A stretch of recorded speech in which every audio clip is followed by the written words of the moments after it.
Hey everybody, this is the Aggressively Medium podcast with Lee and Josh. Episode 55. 55. How's everybody doing this week? Good. Glad to hear it. I'm reading our list, and Some stuff that's on there that I hadn't said nothing about. the first one's a joke. Yeah. So We did have one person comment this week and tell us that I'm ashamed. they cut it off I'm ashamed. after you started eating Doritos. After we ate Doritos. We ate Doritos, And then I kept stopped, eating yeah. them. I was watching. I was watching the screen Yeah. that shows it picking Levels. up noise, Yeah. and what I was looking at was flat. Yeah. I was looking at the wrong thing. Here, I'll let you see it again. No, I get it. I get it now, but it's out there in the ether. Yeah. It's been done. It happened. Everybody gets caught with their pants down every once in a while. Whoever had to turn it off, if you go with about 12 minutes left in the podcast, I quit eating them. If you want to skip ahead Skip ahead to the last 12 minutes. to the would you rathers, yeah. Okay. Well, Yeah. that's It was embarrassing. I that hate has it. come and gone. I'm sorry to our sponsors for Sorry to our sponsors, doing that. Wild Cherry Pepsi and Cheese Louise Cheese Louise and Mammoth. and Mammoth. Yeah. Anyway, that's neither here nor there. I got embarrassed this week. Oh. And I hit rock bottom, honestly. I was we went to go eat at Urban Bar and Kitchen. Have you been there? Nope. It's fantastic. It's downtown. It's really good. The people that used to own the Levee. All right. Yeah. So go check them out. Really good menu. Good burger. I'm a fan of burgers. Yep. They got a great burger. Got a lot of other great stuff. What But about Asperger's? I was there. So, yeah. Good. At least while I'm there, I'm just glad they've you got know. good Asperger's. Oh. So, we had to park. Downtown's horrible for parking. Yep. Everybody knows that. Yep. So I parked in the parking deck and I went to walk back to my car to get the car to bring it to the restaurant so my family didn't have to walk all that way. So the guy with the bum knee decided to walk all that way. Anyways, as I was walking back to the car, a high school kid runs up to me. It's like, Dad. And I turned around and we were both sad because I was not his dad. Yeah. And I were didn't called think a I dad. was that age yet. Yeah. But They could have had him when they were 15. I'm just saying. I'm just trying to stay positive. It's not the end of the world. You're not going to bring me back from Yeah. the low that I felt. If he Because was I 15, felt- let's say he was 14. Okay. I think he was driving age. So let's say he's 15. Okay. He was 15. And his dad had him at 15. Yeah. His dad would be 30. Okay. Regardless. Which is younger than you. Regardless. I'm just saying. Regardless of that, a kid that I thought was old enough to be driving thought I was his father. Did That means this face looks like Was I it from have had a behind? kid. But still.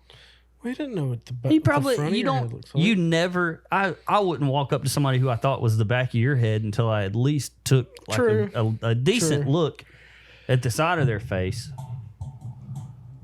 So I am taking applications for assassins. If anybody just wants to go ahead and for that kid. shoot me, shoot me. Yeah, I'm done. How much you charging? However much you want, honestly. It's not going to take much for me to decide to go with you because I'm through. That's not that bad. I'm through. A high school kid thinks I'm his dad. Well, you know how smart high school kids are. None. Still. All right. I think it'd be an honor. Somebody think I was their dad. All right. We'll see. We'll see when your co-host makes jokes about your age all the time. That's fine. And then So you do care.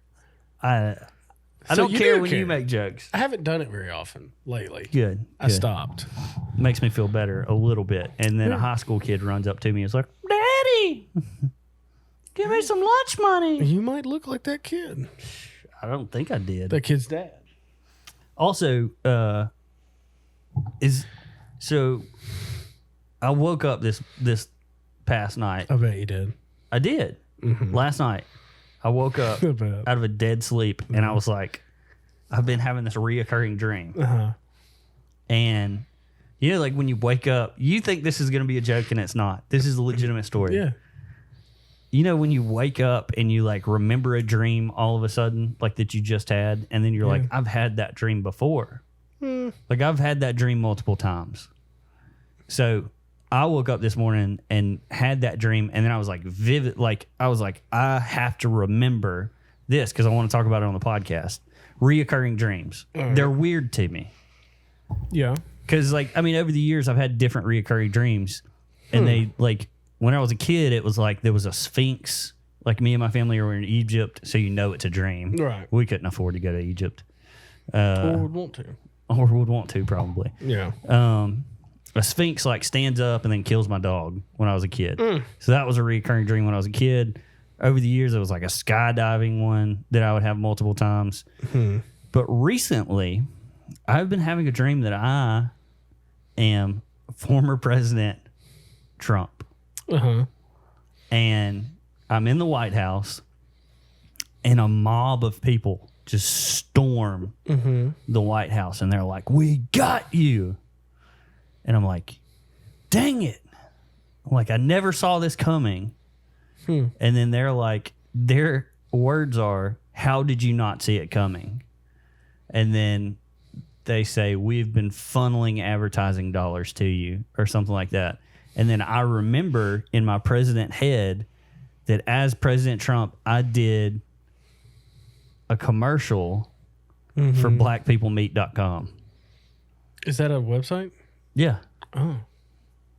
Huh. And then the dream ends. Huh.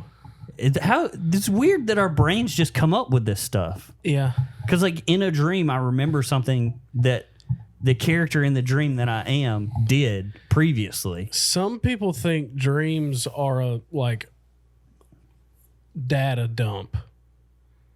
Like your brain is getting rid of data. Gotcha. It And it doesn't just need any comes more? up weird. Yeah. I don't know if that's true, but I've heard that. It's better than And I'm it could just have been like stupid. It could have been like Freud or somebody way back then. Yeah. That came up with it, You but didn't really understand. Right. Which we still probably don't understand. No. But yeah, that's your body purging information you don't need anymore. Yeah. And it just comes in as some kind of weird abstract. So Also odd. though, like have you ever looked up the thing like if you lose a tooth in a dream, that It means you're something. like you have like anxiety about something or something like that? Yeah. So, I've done some research into that stuff like whenever I was a little bit younger. But it was always like the weirdest, and like the stuff that it would come up with, I was like, that's not true. Yeah. I'm not a very Why do we anxious punch person. so slow in our dreams? Dude, why can't you talk in your dreams sometimes? I had a reoccurring dream when I was a kid that like the devil shows up and I'm trying to like tell him off and like use like Jesus and the Holy Spirit, and I just I can't say anything. So what's that mean? What's that mean, dream doctor? Dream doctors that listen to this podcast. Yeah, the 3 or 4 y'all in there. Yeah. But And yeah. supposedly, if you wake up and don't immediately get up and start functioning, you'll remember your dream. Okay, so I did that this morning when I Right. woke up. I woke up and then I like sat there and I was like, that's such a weird thing that I have to bring it up on the podcast. Yeah. And I sat there for like 5 minutes and I was like, I have to remember this. I have to remember this. Yeah. And then I almost wrote it in my phone, but Yeah. I was like, I'll remember this. And supposedly, you dream every night. Everybody dreams every night. Really? Yeah. Like It's not a selective thing. Yeah. You do dream. I just don't remember it. Right. Yeah. So you learn something new every day. Yeah. Also, we learned this week that if Godzilla and King Kong get in a fight, which I'm not going to say that we learned this because I already knew this. This movie came out like 4 days ago, so we might not want to. Spoiler alert. Yeah. If you can, I was just thinking, we usually don't talk about new movies. This movie came out last week. Yeah. Gosh. How are we going to tiptoe around that? If you are really wanting to see it, just wait a few minutes of us talking, not wait to see the movie. I think it's pretty clear. So the movie isn't just Godzilla versus King Kong. You know, That fight happens within like the first 10. in the ocean. Yeah. It also happens at the end, but yeah. But they don't, no, it's not them two fighting. It is in the beginning. There's 3. Yeah, but in the beginning, it's just the 2 of them. Because King Kong comes back with that axe, Yeah. and Godzilla whoops his rear end. Yeah. Well, I mean, what does Kong have? Strength and an axe. Okay. What does Godzilla have? Everything Nuclear breath. Everything else. Freaking nuclear, like he can hit you with a spike. Yeah. Come on. Kong stands no chance. Yeah. As much as you would want Kong I wish to he win. had, because I like Kong better than Godzilla. I do too. I like Kong better, but it is what it is. You've got a really big gorilla who arguably very strong, Oh, yeah. but you have a mythical being Well, that King can Kong's shoot. a mythical being, too. But he's grounded in I guess we could say like, oh, Godzilla's just a lizard, but he's like a dinosaur, yeah. and he has nuclear breath. According to the movie, they're way older than dinosaurs.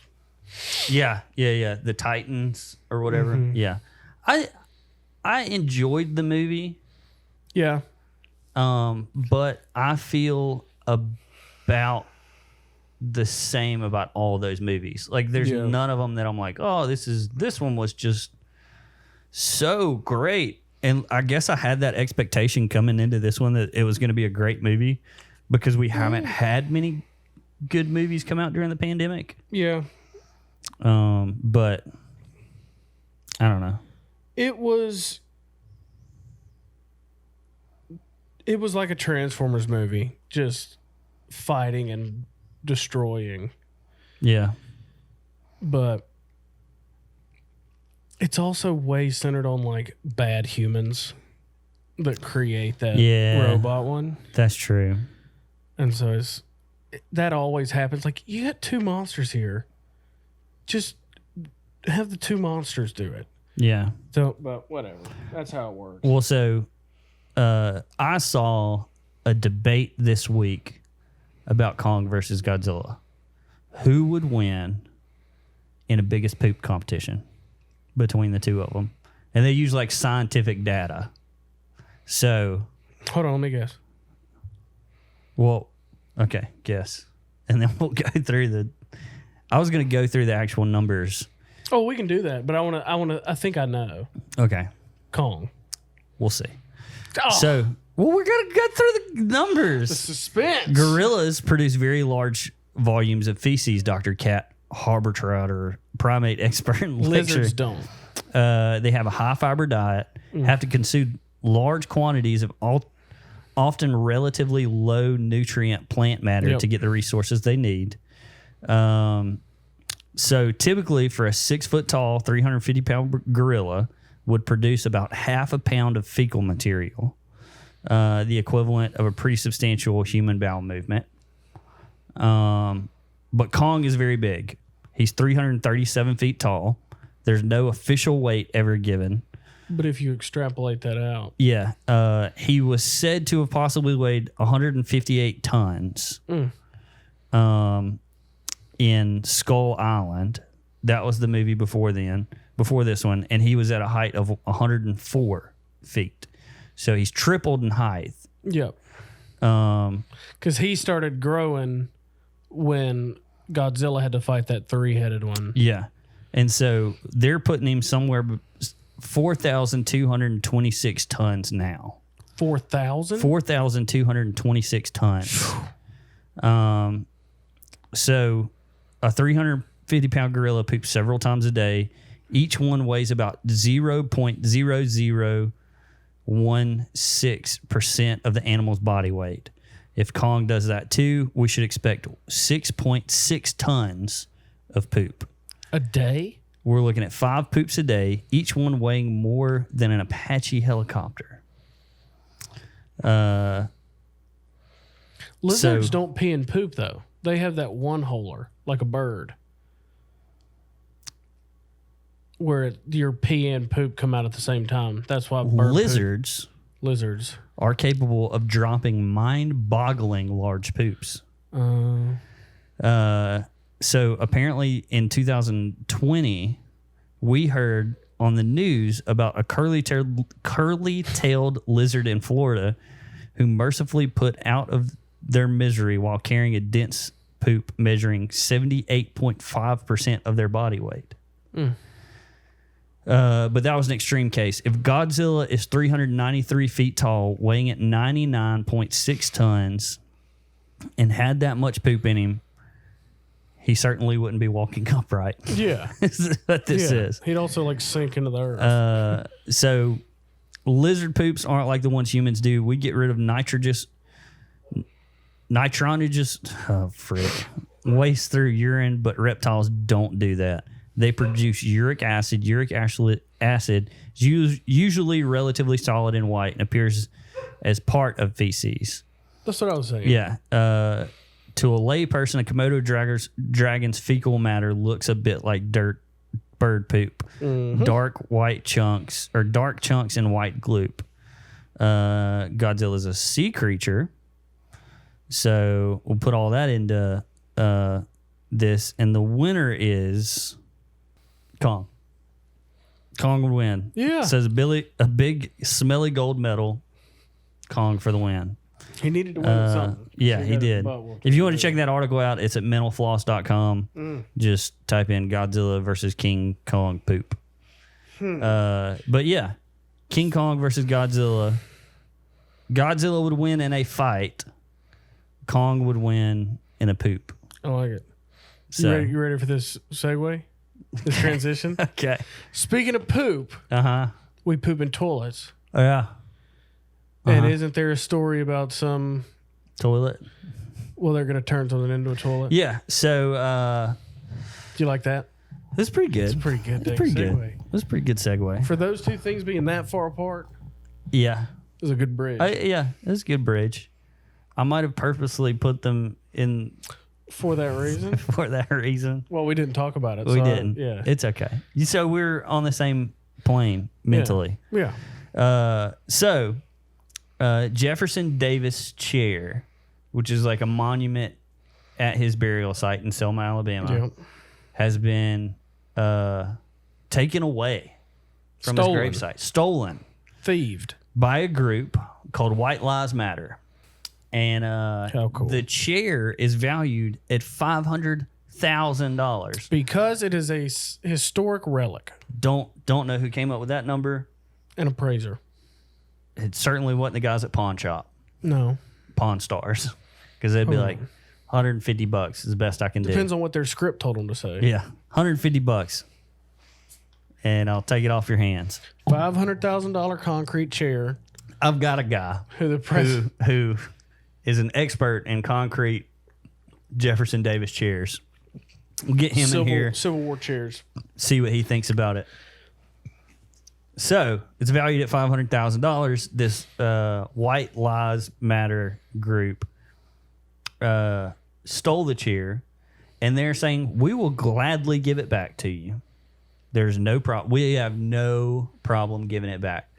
But the Daughters of the Confederacy in Virginia has to put up a banner for 24 hours. That's it. And it's a quote from, she was like a civil rights leader. Who had killed... Who went a little rogue. Who had killed a state trooper, if I'm not mistaken. And while she was on the run from police, she came up with this quote that's pretty much like, our oppressors have always cared more about the leaders in this belongings country. Or their property than they have us. Yeah. And so if they put that banner up for 24 hours, they will drop it off at the front door. And I could care less if they get their chair back. I couldn't care less if they get their chair back. If I tried, I couldn't care less. So it would be I couldn't care less. I couldn't care less. Yeah. I don't like being a grammar Nazi. I couldn't care less. Well, anyways, it's ridiculous. First of all, it's ridiculous that we place that much value on this concrete chair. Yeah. That we say it's worth. You wouldn't have a problem with it if it was Abraham Lincoln's concrete chair. If they went to like the monument in D.C. and took the whole like Lincoln Monument, they need a big truck for that. I'd be surprised more than anything, and not even mad, because I'd be like, "How'd y'all get that past?" Yeah, all of those people. That's some like G.I. Joe level thievery there. More than that.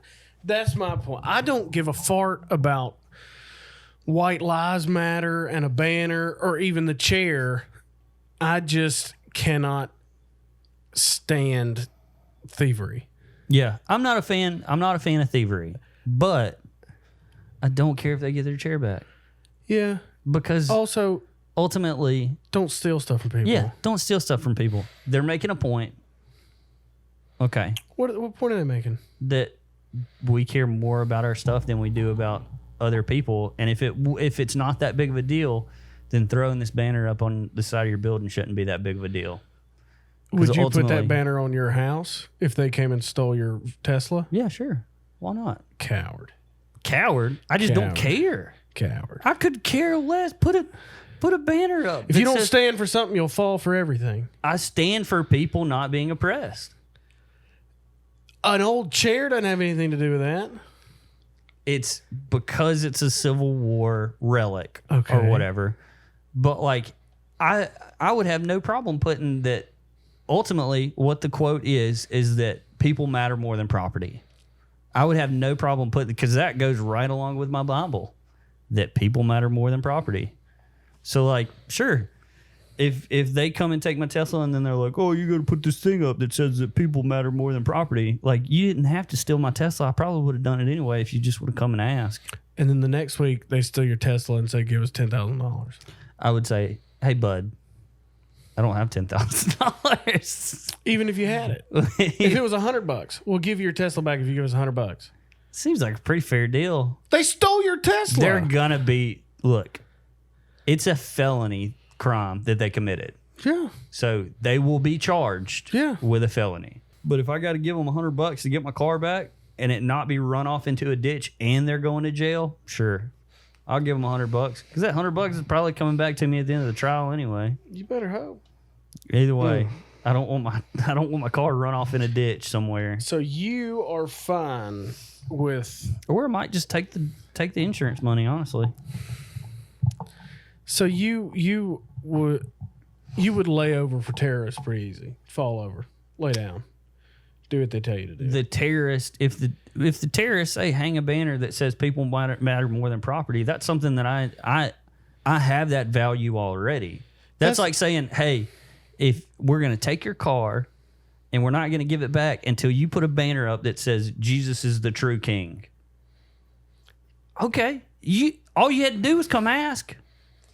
It's a value that I already hold. So while, okay, we're taking your car, and unless you put "I love your wife" in a banner on the front of your house, we're not giving it back, dude. Okay, it's a value I already hold. Why does it matter that much?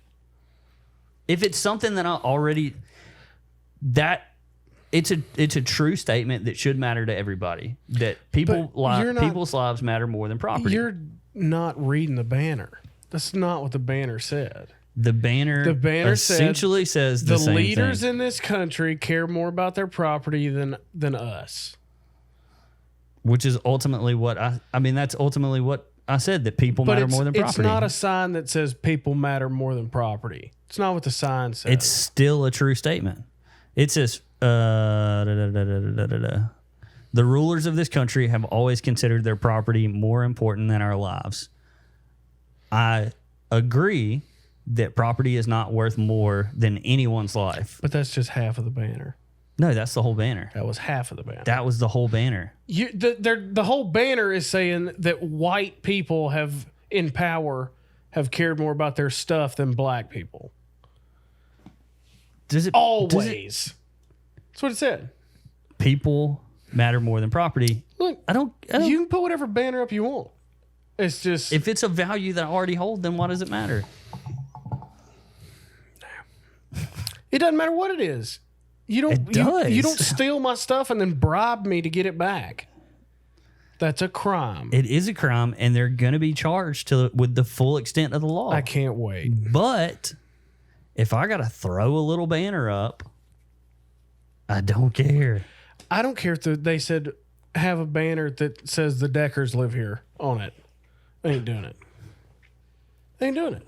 Because that sets a precedent that if you take something from me, I'll do whatever you tell me to do. And you're still going to be charged. Like so, okay. Play this out the other way, okay? You don't do what they say. All right? They turn their goal is, unless you give me what I want, then we're going to destroy this chair and turn it into a toilet. Okay? So, we can run your route and we can let them destroy our property that's worth $500,000 and that can't be replaced because it's a one of a kind. It's Jefferson Davis chair, concrete chair. We can destroy it and say, well, man, we showed them because we didn't bow to their will, but we can't ever get that chair back either because now it's destroyed. Or we can hang their little banner up that they want us to put up. That's something that we should all agree with anyway, that people matter more than property, and we get our stuff back. And they're still going to get charged. In both cases, they will be charged to the full extent of the law. But in one case, I get my stuff back. In one case, I don't. You wouldn't be very good friends with Shadrach, Meshach, and Abednego. Because if they had done what you just said, no, because it's different. They would have kneeled. It's different. Kneeled to the idol. If they were saying kneel to God as King, kneel to Jesus as the one true Savior, or we're throwing you in the okay, I'm kneeling because I agree with that. Yeah, I agree with what they're saying. Whatever People matter more than property. Whatever helps you sleep at night. I feel fine sleeping at If you're night. fine with caving into demands of terrorists, then have at it. That's fine. It's So all good. you're man. just going to let them destroy your Cool. property, the thing that you can never No, get back. We're going to do old bait and switch, and I'm going to have undercover cops kill them all. That's not how the real world works, bud. It's better than kneeling to terrorists. Okay. Here. This is hold on. I've heard your point 14 times. You said it over and over and over again. If they said Does not ring true to me. no, listen. So we're talking about a one-off thing that you can never replace. They're going to destroy. Okay. Okay. They take your daughter Okay.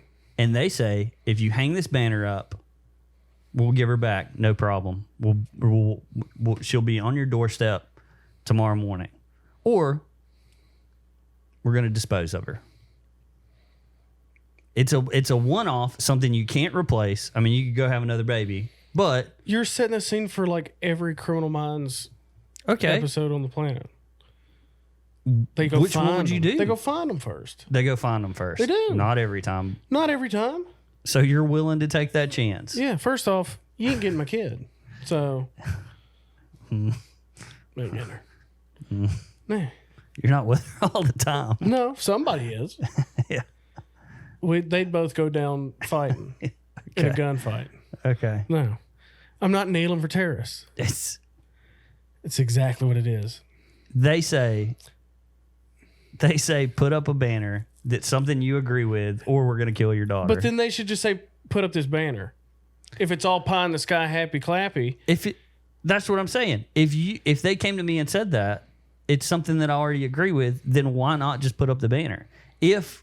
Here's the thing is like, if you don't agree with the fact that people matter more than property, which that's what they're banking on because it's the Daughters of the Confederacy who are known to be racist. Those bad guys are not telling the Daughters of the Confederacy, put up a sign that says people matter more than property. That is not what they're saying. I get they what you're... did it because they want them to say that their grandparents were racist. Yeah. That's the only reason. I mean, they probably were. So if the banner said my grandparents were racist, are you putting the banner up? So preface this with, I know my grandparents were racist. Oh my gosh. Then say your dad or your mom. If it's not true, Whichever one you believe to not be true is the one they mandate you put up. That's the situation. okay. But it's something that we should all agree with anyway. What? People in the past were racist. Some were.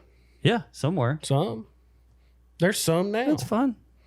Put up the banner. There's going I to don't be. care. We're still Go to the taking next you to jail at the end of the day. Hopefully. We're still taking you to jail at the Unless end of the day. you going to take them out to dinner first and pay for their meal. They're still going to jail. Gosh. Get out of here.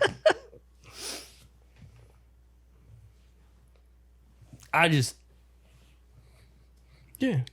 Anyways, You don't care about being owned by people. I think that's what they're against. Is Then people they're being that's what they're owned by- doing, though. Do what I tell you to do, or we're going to mess your stuff up. That's a terrorist. Speaking of terrorists, Yeah. Speaking of terrorists, multi-level marketing, the old pyramid scheme. the old pyramid scheme. So old as time. I watched a documentary this week. It's called Betting on Zero. Yeah, it was playing when I walked Yeah, in the yeah. house. I watched half of it this Yeah, morning. you're still and not done. There's 4 minutes left. I'm done. Still. I've also done some research into it. So there was this company, Herbalife.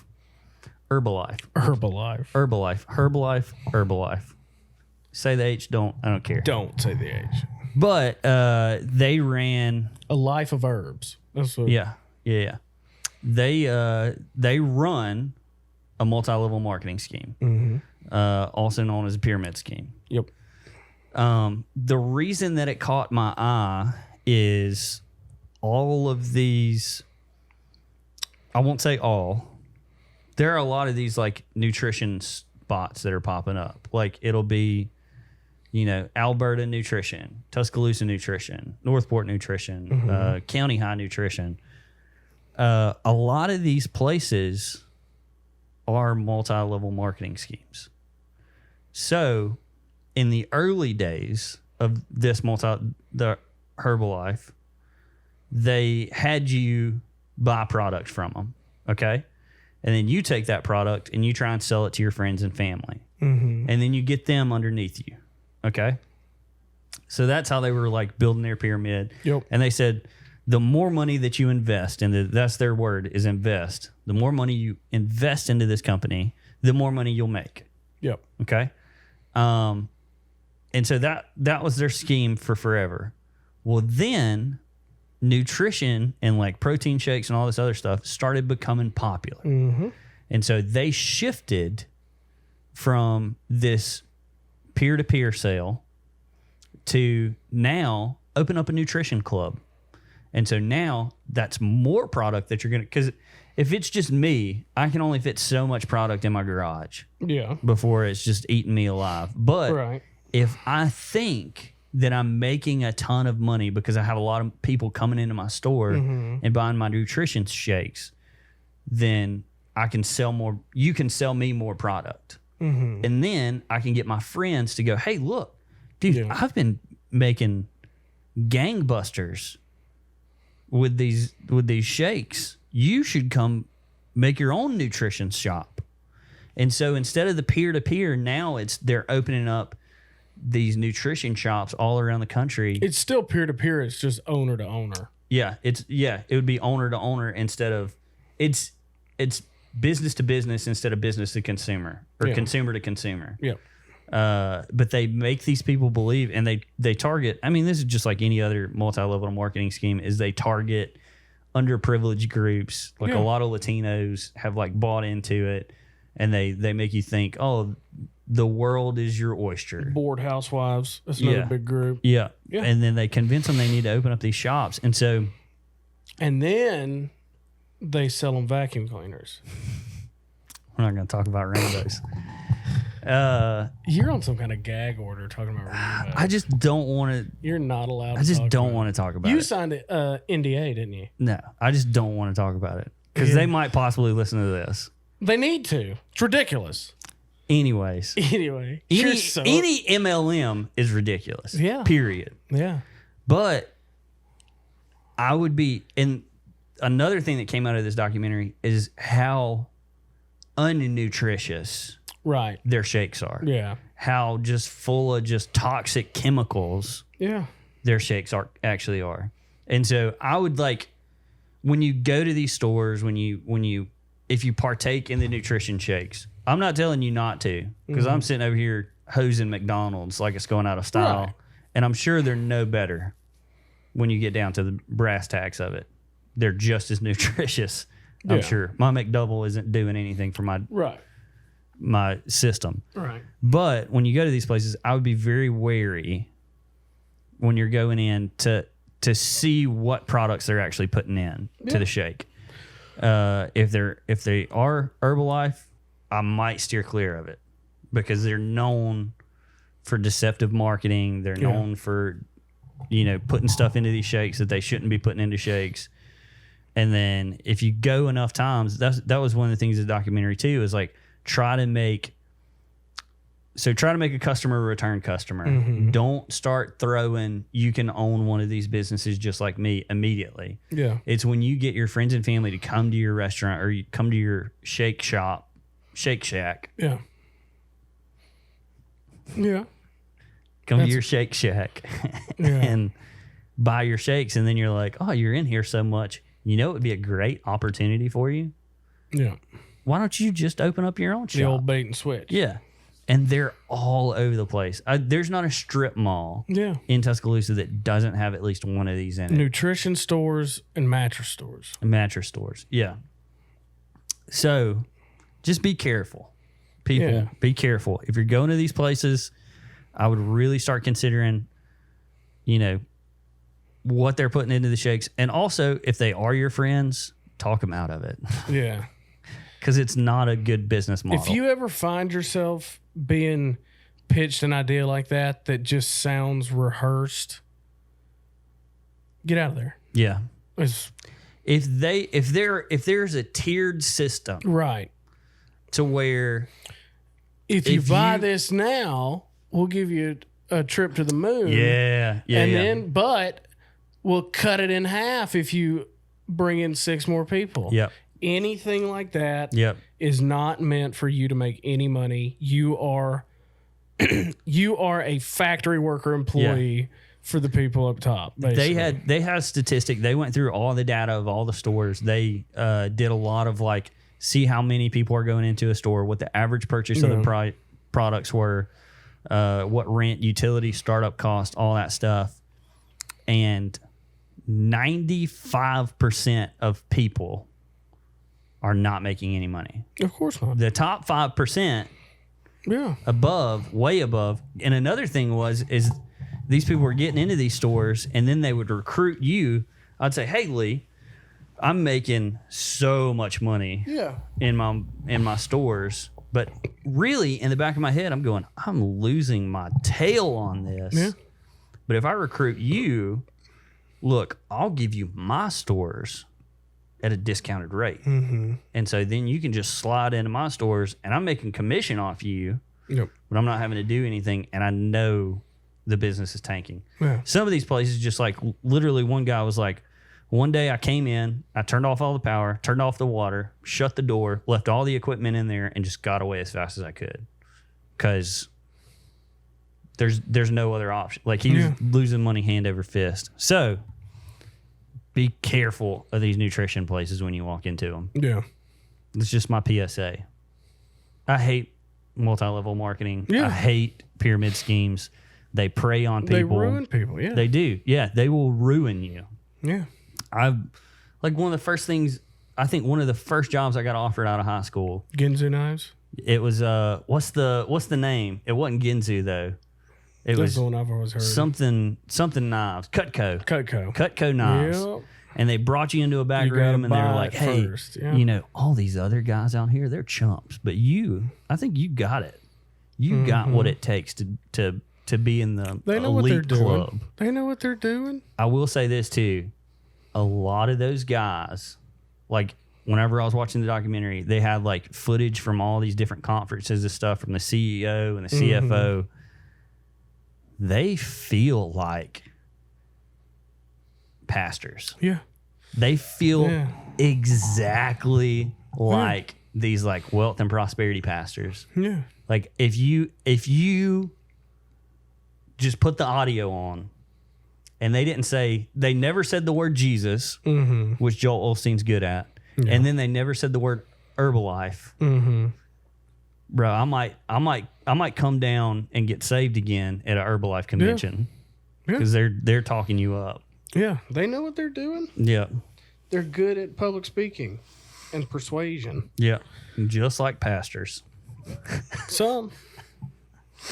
Yeah. Speaking of pastors, I saw what you did there. Yeah. Speaking of pastors, I like how all of our transitions though are just speaking of. Yeah, they need to be. There's never. I love announcements. You know what that reminds me of? Like, I love announcements. It's always speaking of. Yeah, I don't want people to miss the transition. Yeah, yeah. We spent a lot of so time much better on, at the transitions.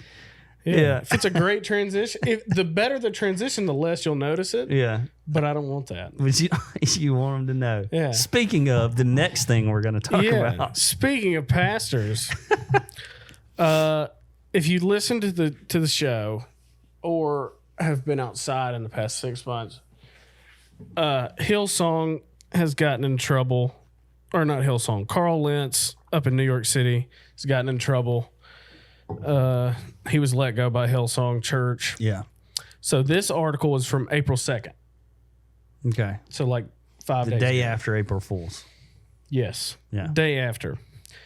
And it says, it's from Vanity Fair.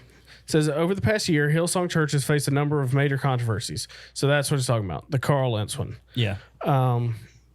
But there's a new one, or there's a new ex-pastor who the same kind of thing happened to him in 2008. Yeah. So he was. Let's just read along. Okay. In 2008, former Hillsong pastor and band member Michael Guglielmucci admitted to faking a cancer diagnosis to distract from his addiction to pornography. During his tenure at the church, Guglielmucci was reportedly known for regularly performing his hit song "Healer" with an oxygen tube affixed to his nose. He was reportedly believed to have received donations to help pay for his treatments. A newspaper in Australia discovered that all this was BS. Mm-hmm. And the guy never had cancer, didn't need the oxygen. Yeah. He was just doing it for donations. That's a powerful song too. Is it? Yeah, I it's don't very remember powerful. it. If you are in the church between those years, it was like, "You're my healer." I'm not good at singing. Yeah. But more than enough for me. We've sang it at Highlands. Yeah. But it's a powerful song. Anyway, he's in the news now because he and his wife started some low income charity in Australia. But then that dredged all back up, like all the stuff that he had done. Can you imagine if one of your pastors was like going through cancer and then like you find out he was lying? It was the whole fake. time? Yeah. Oh my gosh. Talk about No wonder people don't like Christians. I get it. I get it. Absolutely. I've had numerous conversations with people where it's like, look, the church sucks. Yeah. 90% of the time, the church sucks. Like, I'm not going to agree with that because I don't know what context you're talking about. Just like the overarching, like all these things that come up about churches, because I mean, we can sit here. I can. It really here, is people though. Yeah. I can sit here and talk till I'm blue in the face about all the times that I've seen people wronged by the church, or I've been wronged by the church, or the people in the church have done something wrong and not got caught or got caught. I mean, I've been in church for 31 years. There have not been many Sundays that I have missed in 31 years. And over those 31 years, the only church that I've seen anything, any confrontation or anything that has been dealt with the right way has been Highlands. Yeah. So I've got 25 years Right. of churches where stuff's gone wrong. Yeah.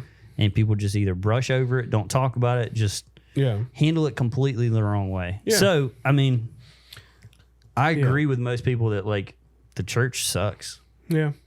Well, if you boil it down, a church is a business. Your product is Hopefully. a relationship with Christ. Hopefully. Yeah. Yeah. But that is your product. Hopefully. And so, yeah, when you get power and money and stuff mixed in, it's never going to be smooth. Yeah. I will say this too. It's unfortunate that, here's my thing. The guy did that stuff a while ago. Yeah. Talking about 2008, I think that's what you said. 8. So now he's back trying to do something it seems like for good. Yeah. And then people are like, but do you remember the time? I'm not even sure that's what this article was saying. Yeah. Because it would be hard for anybody to be like, you shouldn't create this charity. I mean, yeah. Yeah. Maybe they're just saying like, be on the lookout. Well, Like just it just brought up his past, which I had not heard of before and thought it was interesting. Yeah. I've heard about his past before because it's me and a buddy of mine have had conversations about Ravi and all this other stuff. Is like that song was powerful. And in that I felt the Holy Spirit through those words. Yeah. Is extremely powerful song. Does what he made up take away from the message? No, I don't think so. So that was It's annoying that we have to keep talking about this kind of stuff. Yeah, I agree. I completely agree. But if we're gonna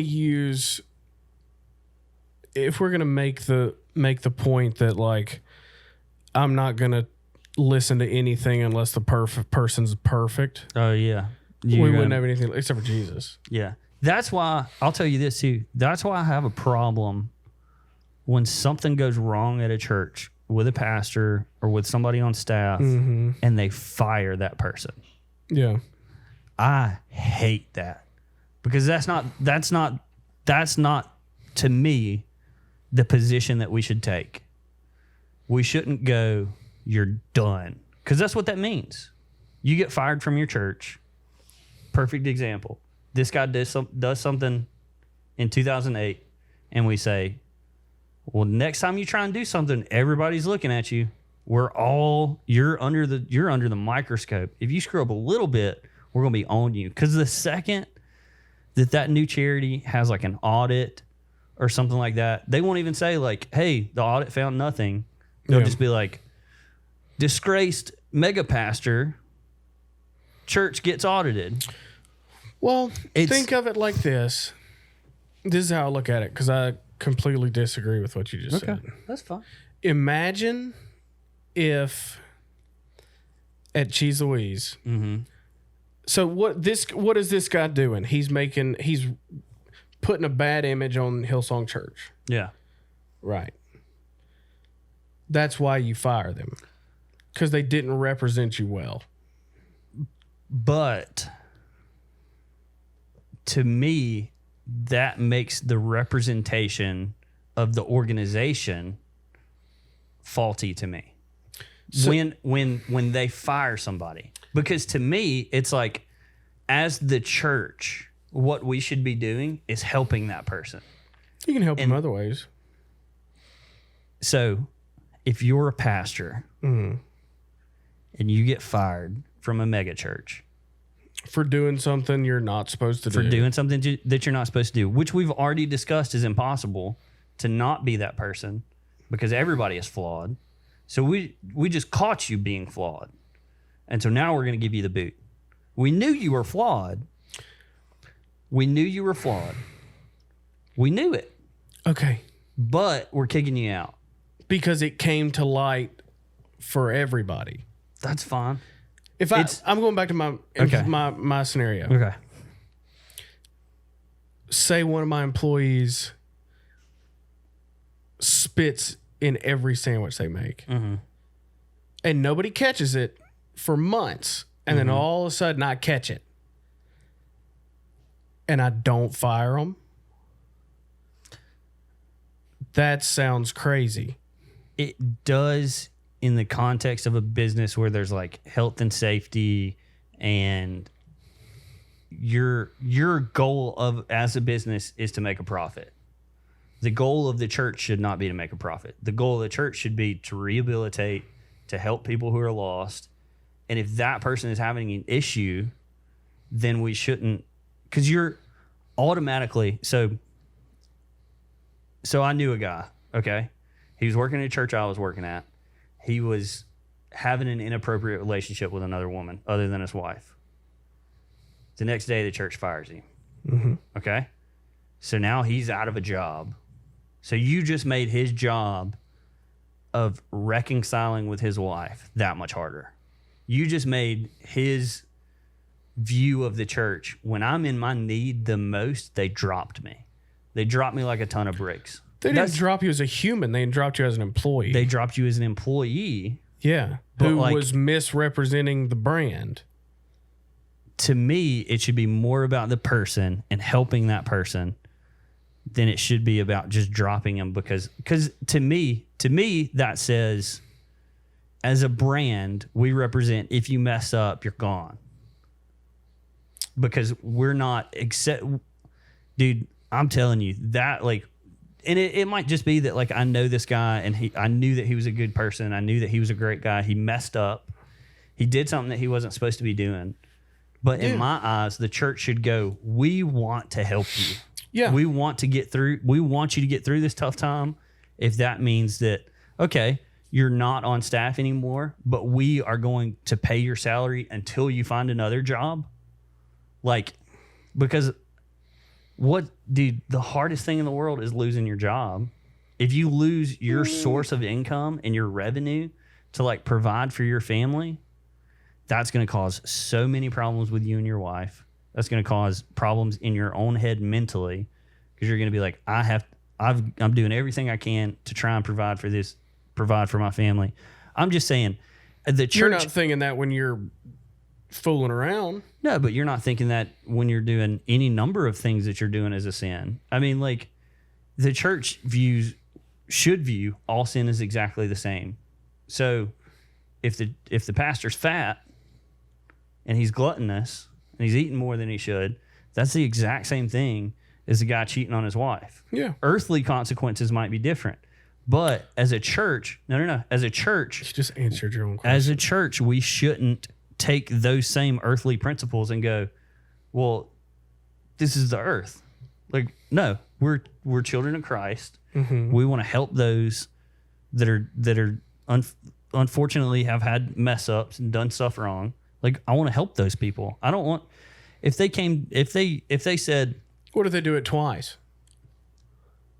We still need to help those people. So it says you can't do anything wrong to get fired from a church. It says 70 times 7, right? Yeah. Okay. I'm not saying that's why I went back and I said, okay, maybe if they do get fired, we pay their salary until they can help find something to a reasonable amount. Something like that. Like a year. If you can't find a job in a year, hey, we're sorry. We were helping you out for a year, but like we can't anymore. Like, we say, we'll help you up to a year for you to find something. That's all fine and well, but they're still fired. But we're not just dropping them. Like, the church should, in my head, they should do everything they can for that person to help them. They should help them find a job. They should help them pay their bills while they're not working. The same thing that we would do for a member of the congregation, we should do for the staff of the church, because we're all flawed Other people. than the one guy that it happened to, yeah, you don't know if these people aren't getting paid. Like, what you just said would be a good example. Yeah. You have no idea if that's happening or not. Yeah, I mean, But just to say that, oh well, you messed up, man. Stay at work. No, I don't think it's a you messed up, stay at work. I think it's a you messed up. All right, now let's see maybe where the church failed you or where you failed the church. Okay. Like, let's go back and like, let's figure that stuff out. Because like, if they were on your, unless they were a horrible employee to begin with, like they did something for your church. They helped you. They helped the church. They got Also hurt it. they helped so much more, I think, than they hurt it. Maybe. That's what I'm saying. Unless they're a horrible employee to begin with, like specifically the people that I know that have been let go from churches because of moral failures, like they did so much for. Well, I mean, even that guy, like he wrote a hit song for Hillsong that brought them in. God knows how much money. But you've been saying this whole time it doesn't matter about money. No, Money but shouldn't be the goal. I'm saying they have helped that church exponentially more And were compensated while employed. But it should be about the person. Yeah. It should be about helping that person and rehabilitating that person and make that person feel the love of Christ in that moment. Okay. They don't have to get a paycheck for that. But if you are doing everything that you can to help that person, I feel like you are not doing everything you can to help that person if you just drop them like a sack of bricks. As far as the salary goes. As far as the salary goes, because you just made it that much harder for that wife and that husband to rehab their So relationship. do you deduct from that guy's paycheck every person after that says, well, dang, they don't take sin very seriously. I'm not going here anymore. Do you deduct that dude's pay for every person that leaves the church? I think if you have a conversation about what happened, I mean, Highlands did it recently when we had somebody that they were found to be moral failures, and they said, hey, this is your campus pastor. If you want to know more about it, come tonight. We'll talk to you about it. Yeah. We'll talk to you about what's going on. Like, let's have a conversation about it. Let's be honest about it. Let's come forth with our values that says, if this was anybody in this church, this is how we would deal with it. Not just the campus pastor. Yeah. Not just the worship leader. If it was anybody in this church, we're gonna have compassion for you. We're gonna help you through this time. We're gonna give you every resource that we know to help restore your family and your relationship. Because that's ultimately like what the church should be about. Just personally, we're not going to agree on it. That's fine. We haven't agreed on anything today. Really haven't. Nope. But You can't keep the guy on. You can be nice. That's fine. I think there. You have a pastor that cheats on his wife and you don't fire him? I'm suspect of your leadership. I think that guy doesn't speak for however long. What are you talking about? The head pastor. That head pastor doesn't speak for however long. Why? Because we need to rehabilitate him. Like Oh, if the he disgraced one? Yeah. If he cheats on his wife. No, he's If not. he cheats on his wife, I see that's Forgiveness and reconciliation are two different things. I get that, but as the church, we should be doing everything we can to help that person. If that person is a pastor of a megachurch, where the F are they going to work next? That's not Domino's? There's plenty of people who make good money working at Domino's. What do you want? I want to help that person. Like I said, let's go, hey, we'll pay your salary for a year. We will help you get rehabilitated. Or, hey, if you go through these steps, you're back in good graces. You are back on staff again. Could. Because ultimately, if it's, all right, Dino Rizzo. Yeah. He is a great communicator. Mm-hmm. He didn't go back to his mega church. He just went to the next one. He didn't. So where the heck could that guy get a job at? Any other mega church? Highlands said, "Hey, we'll take him. Yeah. Like we'll rehabilitate him. Yeah. We'll give him a role here. Yeah. Because he's good at this stuff. Mm-hmm. And so that's where like ultimately that's why I like Highlands so much better is because we said, hey, you messed up. We're gonna help you. We're gonna do what we can to help you. I'm not saying fire them without a second thought is the goal, but you definitely don't get to just continue what you're doing. Yeah. No, you don't. If you're the senior pastor, you don't continue speaking. No. Until we've went through X, Y, and Z, and we can fend for you that now you have changed your ways. And then you're going to be looked at a little bit harder. Yeah. Like you're going to have I think there's. Who's more important though, the staff or the congregation? I think they're equally as important. That's why if somebody in the church is going through a divorce, of all, they're not going to get fired from their job. They might. Most of the time, if you have a moral failure that is against your wife, your job's not going to go. Like Cisco, it's not going to go, oh, you cheated on your wife? Dude. Cisco doesn't care about morals. You're out of here. But that's what I'm saying. It's like, so that guy still has his job. That guy's continued to be employed. And as the church, we're going to help you. We're going to get you through this tough time. We're going to put you in counseling. We're going to find a small group for you. We're going to do this. We're going to do that. So this guy just gets to hang out. Who, the pastor? Yeah. I mean, he's got stuff he's got to do. We're going to do this and this and that. Yeah. And pay you and hang out and chill. Hey, put him in a role. He still has usefulness. To just drop him somewhere else.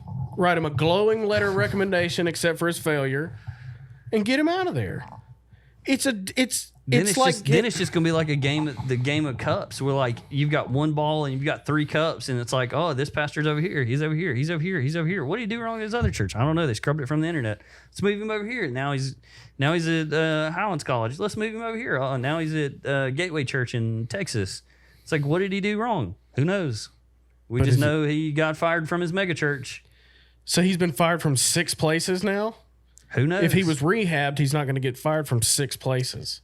I'm just saying, if you're just let's throw him over here where nobody knows what he did, nobody knows what's going on.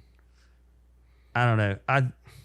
Why would you do that when you could just do that at the church that he's at, that he's already created a relationship with, that he's been helping those people in that congregation. Because he put a black spot on that place. He put a blemish that we already knew existed. Not specifically.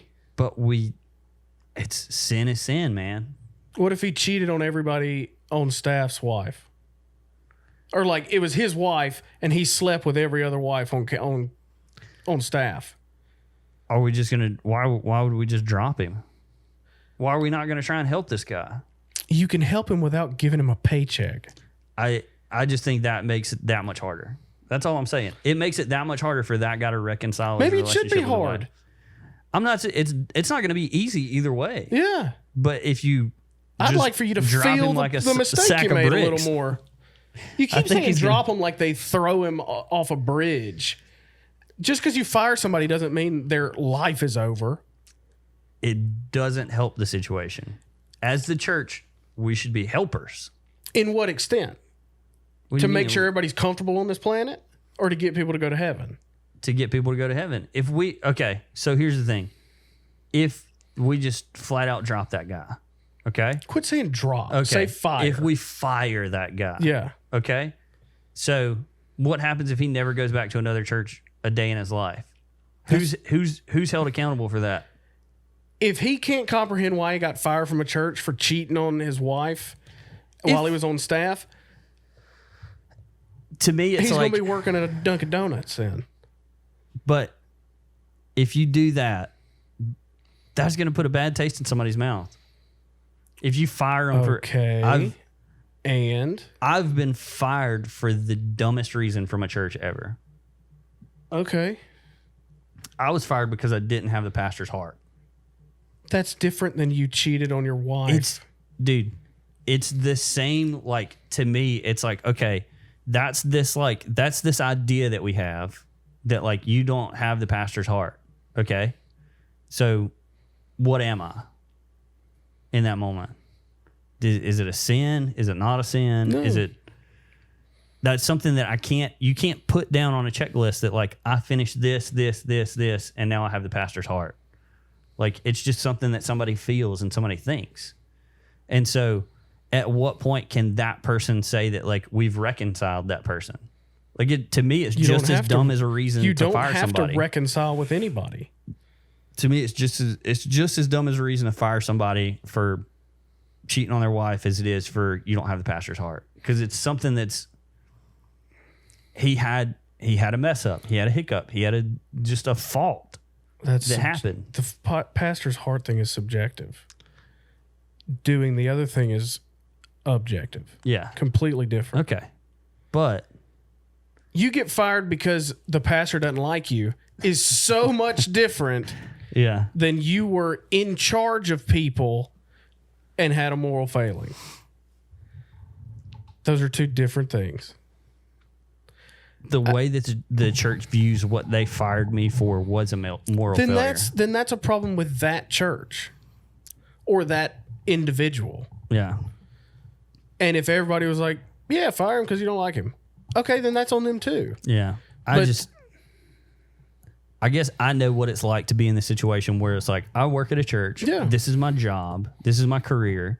You get dropped from a church or career, and then it's like, well, this was my plan. But you can have a level of, I don't know, bad taste in your mouth because you didn't do anything wrong.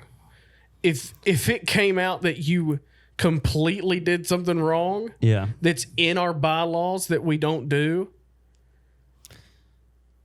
you shouldn't be like, I can't believe they fired me. Well, you did what they said don't do. Well, if somebody says, hey, you need to get the pastor's heart, and they come back to you, they're like, hey, you need to get the pastor's heart. And then they're like, you don't have the pastor's heart. It's like, bro, I've been asking you what that means. Then that's his thing. And you can have a bad taste in your mouth. Yeah. You can have animosity towards the church or that one guy because it was like unlawful termination. I don't want to put like normal business words in it. But like, yeah, if I just fire somebody on the food truck because they get on my nerves, Yeah. that's so much different than if I fire somebody who's stealing money out of the cash box. It's so much different. And if I find somebody stealing from the cash box, and then I say you're fired, but I'll keep paying you till you find another job, that sounds alien to me. Yeah. To me, it sounds Christian. No. To me, if we are believers and we want to help people, we truly want to help people. Yeah. And we should be doing that. We should just be doing that as a people who want to help. We should say, and like, look, if it's 2 months, if it's 3 months, whatever number that says like, we feel like this is a reasonable amount of time for you to find something else. I think that we should be those helpers. That's my biggest thing in all this is we should be the helpers. And in that moment, when that is arguably one of the lowest moments in that person's life, and we immediately take their income away from them, it makes it that much harder to do anything.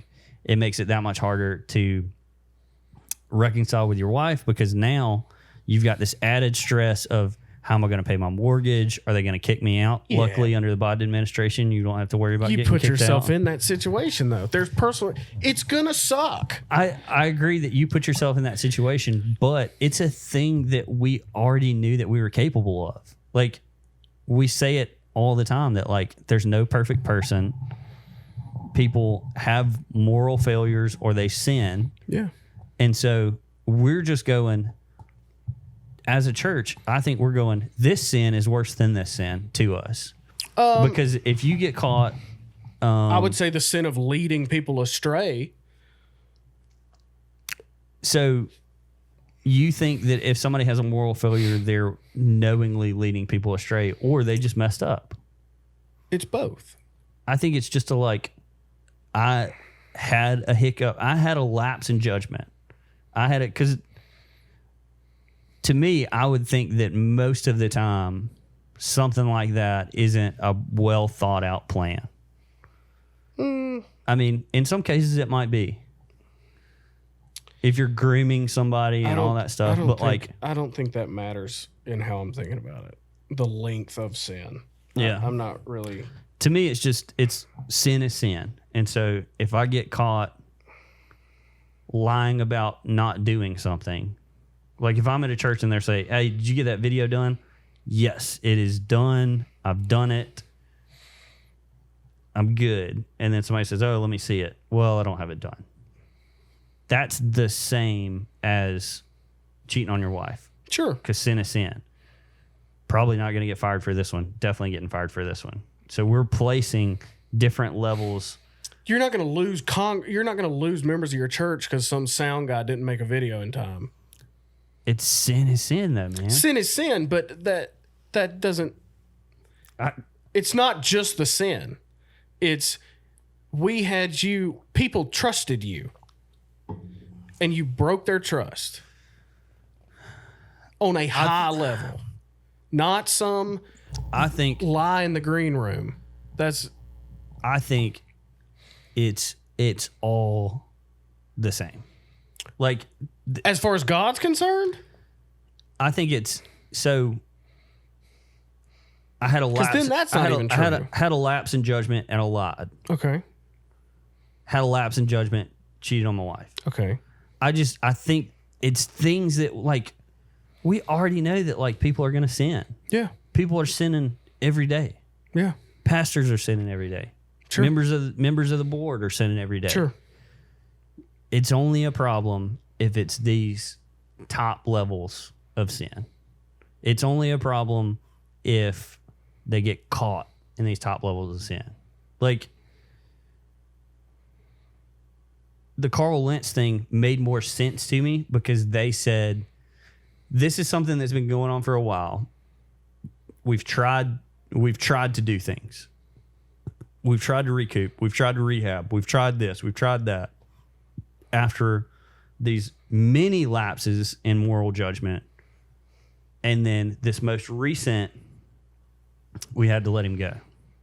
To me, that shows, like, hey, we've tried. We wanted to help. We did we did the work that we thought would rehabilitate him.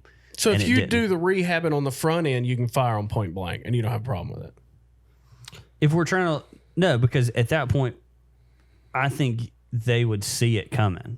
Like, hey, I've messed up this time, messed up this time, messed up this time. They're probably going, hey, look, dude, we're doing everything we can to keep you on staff. We're doing everything we can to save face for you. You know what really looks bad, though? Is when you come out and fire the pastor who had an affair on their wife, and then you have to explain it because now that person is gone, and you want to be honest with your congregation, and you say, he did this a year ago, and we kept it under wraps and tried to deal with it ourselves, but he kept doing it. That you're losing people over that. I think you're going to lose people no matter what. Right. I think that is why lying to your boss and cheating on your wife are different in a church faculty setting, staff setting. I think that if the church has the right mentality, then you shouldn't lose members. Because if the church has the right mentality, it's like, oh yeah, for sure. Like, he sinned. He cheated on his wife.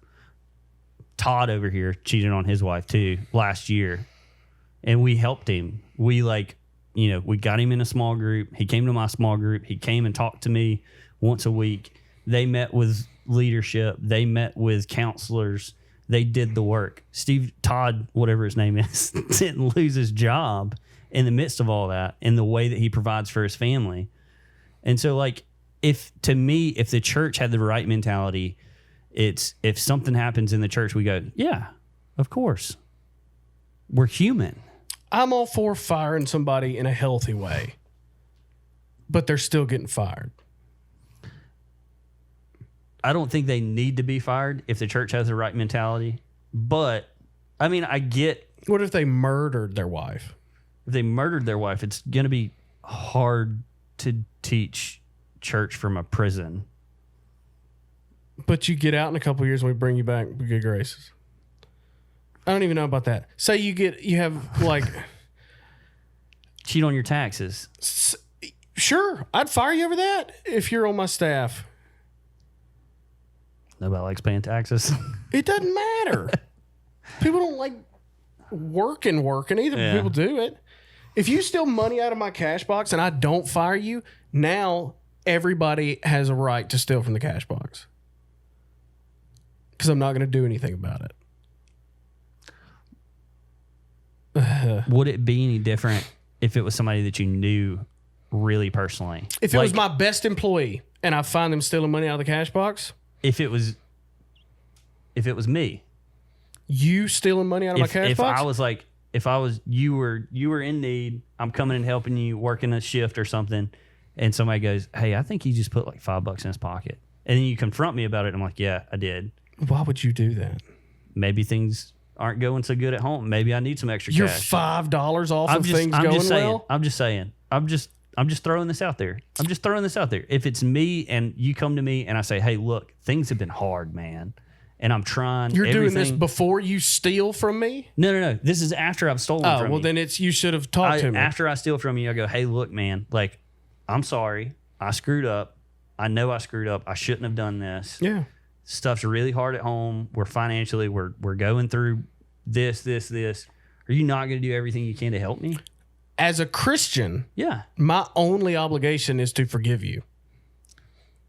That's fine. And I forgive you. I think But you ain't putting your hand in my cash box again. I think another obligation is to help that person, especially like if we have a relationship with each other. Yeah. You should want. But we to help me obviously through. wouldn't have that good of a relationship if you have to steal from me. Man, in a moment of I get it, but there's consequences to every action. yeah, I agree. There's I would consequences. not be your friend anymore. Yeah. But I would have to think about going into business with you. Mm-hmm. But I wouldn't get that, stop yeah. hanging out. I get that, but I think it does make it a little bit different if it's personal. If it's this person that like, and I mean you can put that label on somebody like if it was somebody But who you let's go back to my best employee. I had a point to that. If it's my best employee, yeah she's been there over 2 years. Mm-hmm. I catch her stealing money out of the cash box. yeah I will forgive her, pay her for the rest of the whatever day of the 2 weeks that is. You'll get your paycheck, and I will write you a great letter of recommendation, but you got to go. yeah I feel like that's enough. I'm not just kicking her to the curb and good luck. Don't ever talk to me again. I can do things to help you. yeah. Without acting like you didn't do anything. So here's my caveat to that, and we got to wrap up because we're way over. Yeah, definitely.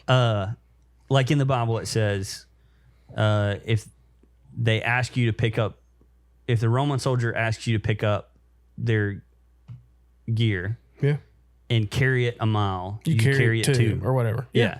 So like, in my mind, that's the carrying it the 2 miles is going, hey, look, you've screwed up, but we're not gonna drop you financially, like out of the gate. We're gonna give you a month. We're gonna give you 3 months, whatever number that is. We're gonna do this, and then we're also gonna help you and your wife. Like we're gonna get you in counseling. We're gonna put our best people on this.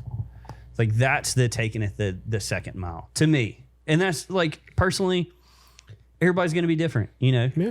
The extra mile for you might be writing a letter of recommendation and saying, "Hey, not I'm paying telling you for the next person that tries to hire them that they stole from me." Yeah. Which is that technically lying, but that could be the extra mile for you. Yeah. But like, and I mean, obviously, it's a person by person basis. But that would be my like carrying it the extra mile. But as a Christian, all I'm required to do is forgive you. Though, as far as a personal like sin against me, I forgive you. Yeah.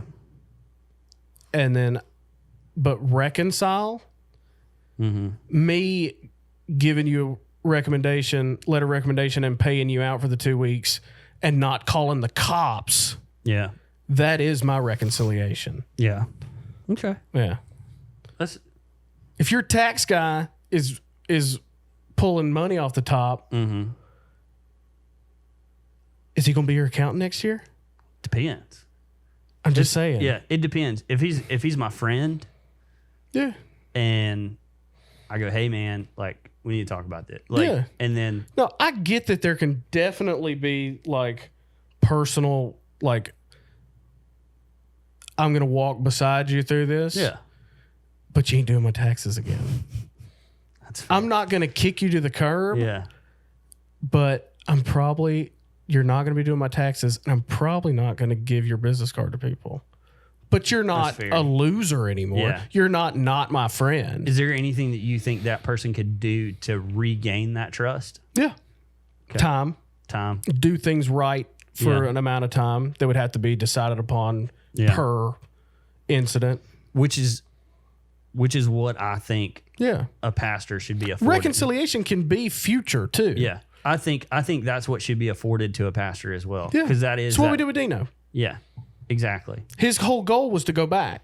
Yeah. But it just, the guy that took over for him was doing such a great job. He fit in well at Highlands and fixed everything. Cool. Yeah. I just, that's but what I he think didn't we get to should be. stay at that church. Yeah. I think even if he would have stayed at that church and they found another role for him, I would have been okay with that. Possibly. But with a time delay. Yeah. A time of like to fix stuff. Yeah. Absolutely. Yeah. But anyways, we are on that note way over where we're supposed to be. I hope you make it this far. Yeah. If you did, I feel like it's a pretty good conversation. Thank you guys. That was episode 55. Yeah. We're just so grateful that we get to do this every week and that we get to be part of your lives and we get to be in your hearts and minds and in your places of work and your homes and in your moral failures. and in your moral failures.